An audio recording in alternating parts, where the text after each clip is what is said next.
අයිබෝන් දිවෙන අවට පිට අඩුපිටන කලාපය දිවයිනට උතුරු දෙසින් පවතිනවා. ඒ වගේම මේ දිවෙනට දිවෙන නිවතර ගමන් කරමින් පවතිනවා.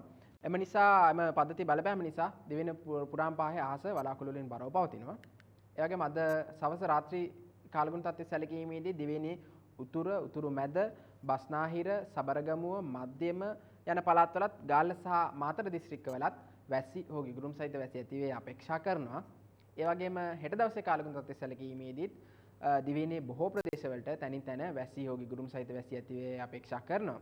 ඒ වගේම ඇතම් ස්ථානවලට මිලිමීටර් 100ට වඩා වැඩි වර්ෂාපතනයන් වාර්තා වේයයි අපේක්ෂා කරනවා. මීළඟට අපි යමු හෙට සවස සහ රාත්‍රී කාලගුණ තත්ත්වයට. හෙට සවස සහ රාත්‍රී කාලගුණ තත්ත්වය සැලකීමේදීත් දිවයිනේ උතුරු මැද වයඹ බස්නාහිර සබරගමුව මධ්‍යම යන පළාත්වලටත් ගාල්ල සහ මාතර දිස්ත්‍රික්කවලටත් වැසි හෝ ගිගුරුම් සහිත වැසි ඇති වේ අපේක්ෂා කරනවා. ඒ වගේම ගිගුරුම් සහිත වැසි ඇති වෙන්නට తాවකාලිකව තද සුළං ඇති වෙන්න පුළුවන්. ඒ වගේම අකුණු වගින් සිදුවන අනතුරුවම් කර ගැනීමට අවශ්‍ය පියවර ගන්නා ලෙස ජනතාවගෙන් කාරුණික ඉල්ලා සිටිනවා. මීළඟට අපි යමු මුහුදේ කාලගුණ තත්ත්වයට. මුහුදේ කාලගුණ තත්ත්වය සැලකීමේදී දිවයිනේ උතුරු ඊසාන හා මන්නාරම් බොක්ක යන ප්‍රදේශවල නිරන්තර වැසි හෝ ගිගුරුම් සහිත වැසි ඇති අපේක්ෂා කරනවා. ඒ වගේම සෙසු මුහුදු ප්‍රදේශවලද වැසි හෝ ගිගුරුම් සහිත වැසි ඇති වේ අපේක්ෂා කරනවා.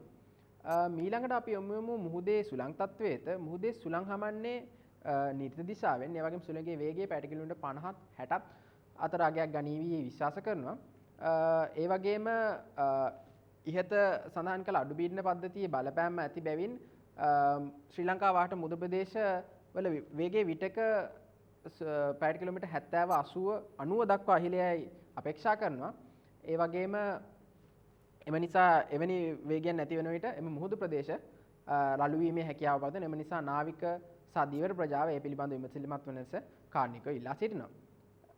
මීළඟට අපි යමු දිවයිනේ ප්‍රධාන නගර කිහිපයක උපරිම උෂ්ණත්වාගයන් කෙරෙහි. හෙට දිනේදී අපි අනුරාධපුරයේ සහ ත්‍රිකුණාමලය යන ප්‍රදේශ වලින් උපරිම උෂ්ණත්වය ඇති බලාපොරොත්තු වෙන සෙල්සියස් අංශක 30ක්.